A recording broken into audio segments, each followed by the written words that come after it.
ยวไปให้น้ำจิ้มกันจ้าอีลาได้บะคำมาฝักยังไงงามๆเลยจ้าฝักหนึ่งใหญ่บักเลยจ้าคืออยากกินส้มจ้าแต่ว่าก็กินหลายบ่ได้เลยจ้ามันเจ็บท้องแต่อีลากินยังมาเรียบร้อยกินของห้องท้องมาเรียบร้อยกินเขามาเรียบร้อยจ้า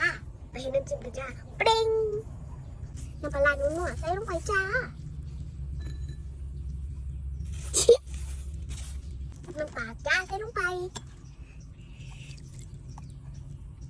น้ำตาลใส่ลงไปจ้าแก่ส้มโอ้เยอะมากจ้า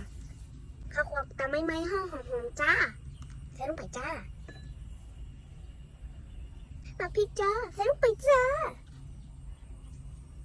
เอาปุ๊บข้าวควักจ้าคนจ้าโหมีหนังนิดเดียวมีตอนเยอะใครจะได้แล้วจ้ะได้แล้ว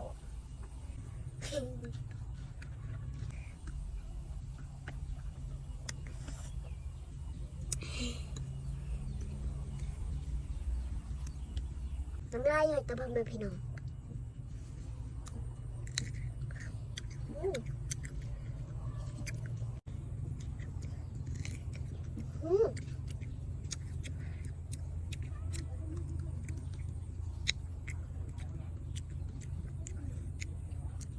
แม่กันป้าทำให้พี่น้องยั่วๆจ้ะนี่จ้ะ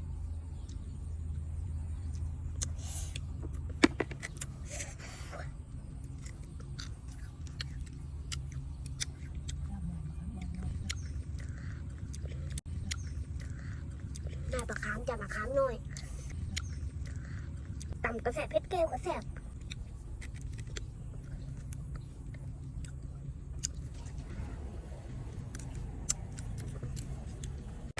จ้าไปกินแก้วปลาขามจ้า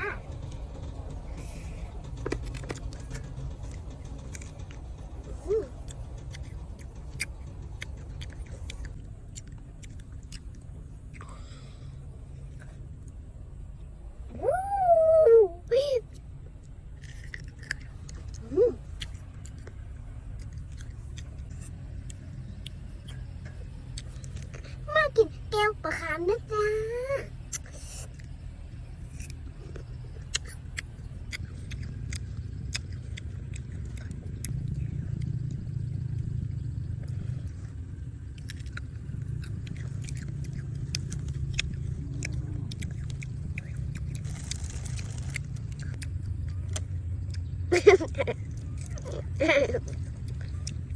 ช่วงนี้นางมะขามจ้ะมะขามน้อยมะขามดุก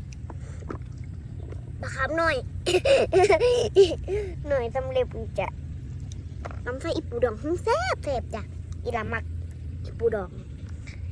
สดแซ่บ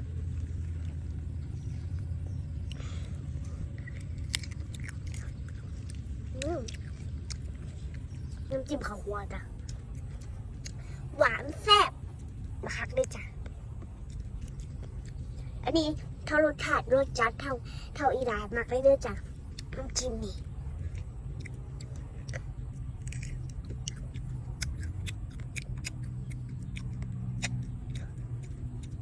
ด้วย